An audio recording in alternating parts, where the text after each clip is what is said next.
আমাৰ সৈতে আছে নলবাৰীৰ ব্যুৰো চন্দন শৰ্মা। আমি দুয়োগৰাকী কাষলৈ যাম। প্ৰথমে আমি নগাঁৱলৈ যাব বিচাৰিছোঁ। বাহাৰুল, আপোনাৰ কাষলৈ আহিছোঁ।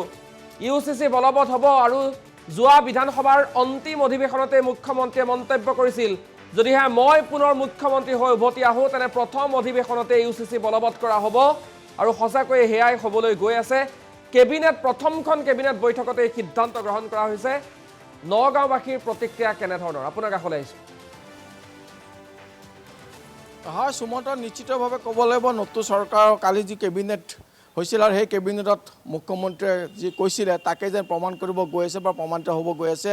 যি ইউচিচি ইউনিফৰ্ম চিভিল কোড সেয়া ৰাজ্যত বলবৎ কৰিবলৈ যি প্ৰথম পদক্ষেপ সেয়া ইতিমধ্যে খচৰা তেওঁলোকে ইতিমধ্যে অনুমোদন দিছে। পৰৱৰ্তী সময়ত নিশ্চিতভাৱে চাগে অসমত বলবৎ হ'ব।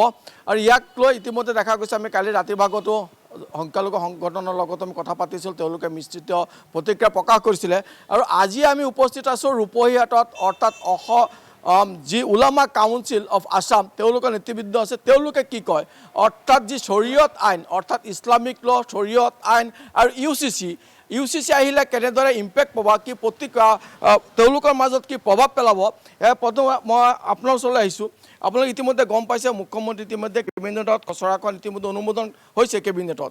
আৰু ইউচিচি ইউনিফৰ্ম চিভিল কোড ইতিমধ্যে লাগু হ'ব অসমত। এইটো ক্ষেত্ৰত আপোনালোকৰ ইছলামিক ল বা শৰীয়ত আইন যদি ইউচিচি অহাৰ পিছত আপোনালোকৰ যোনটো শৰীয়ত আইন আছে বা ইছলামিক ল আছে, এইটোৰ ক্ষেত্ৰত কি প্ৰভাৱ পেলাব, বহু বিবাহ আছে বা তালাক আছে, এইটোৰ ক্ষেত্ৰত কেনেকুৱা আপোনালোকৰ প্ৰভাৱ পৰিব? হয়, আপোনালোকক আমি ধন্যবাদ জনাইছোঁ এই আমাৰ ওচৰত অহাৰ কাৰণে। তাৰমানে যে সময়ত ভাৰতবৰ্ষৰ লগতে অসমত অৰ্থনৈতিক সংকটত মানুহ ভুগি আছে আৰু যে সময়ত কেবিনেটে সিদ্ধান্ত ল'ব লাগিছিল যে ভাৰতবৰ্ষৰ লগতে অসমত কেনেকৈ ঋণমুক্ত কৰিব পৰা যায় আৰু ঋণ নোলোৱাকৈ আমি অসমখন কেনেকৈ সুচাৰুৰূপে চলাব পাৰি, তেনেকুৱা সিদ্ধান্ত ল'ব লাগিছিল। আৰু সেই সময়ত লৈছে কি ইউচিচি, তাৰমানে ইউনিফৰ্ম চিভিল কোড। আৰু এইটো হ'ল মুছলমানসকলৰ এটা বাক স্বাধীনতা, যিটো আমাৰ কোৰাণৰ সংবিধান হয়, যিটো আমাৰ শৰিয়া মতে চলে। আৰু এইটো মুছলমানসকলৰ বাক স্বাধীনতা, আৰু এই বাক স্বাধীনতা খৰ্ব কৰিব বিচাৰিছে। কিন্তু আচলতে এইটো কি অসমৰ সমস্যা নেকি? আচলতে অসমৰ যিখিনি সমস্যা সেই সমস্যালৈ মাত মাতিব লাগিছিল, সিদ্ধান্ত ল'ব লাগিছিল। কিন্তু এতিয়া মানে শক্তি আছে বুলি মুছলমানসকলৰ ওপৰত বাক স্বাধীনতা কাঢ়ি ল'ব, এইটো মুছলমানৰ অন্তৰৰ পৰা কেতিয়াও মানে সিহঁতে নাইকিয়া কৰিব নোৱাৰে।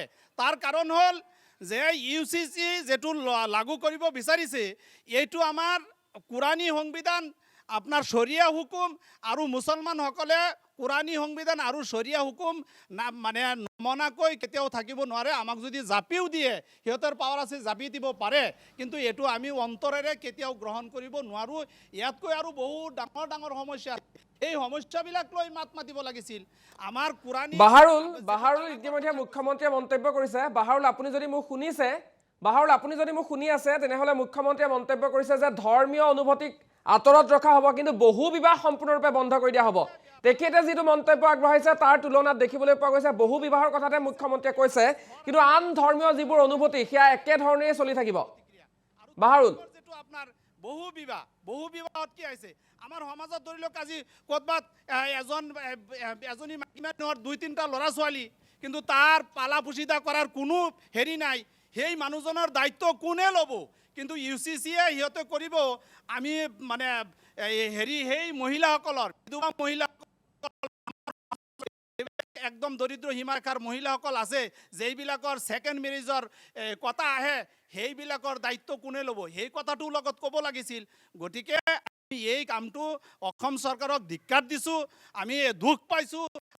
এনেকুৱা কাম আগন্তুক দিনত যাতে নকৰে, তাৰ বাবে আমি অসম গভৰ্ণমেণ্টক আমি আহ্বান জনাইছোঁ।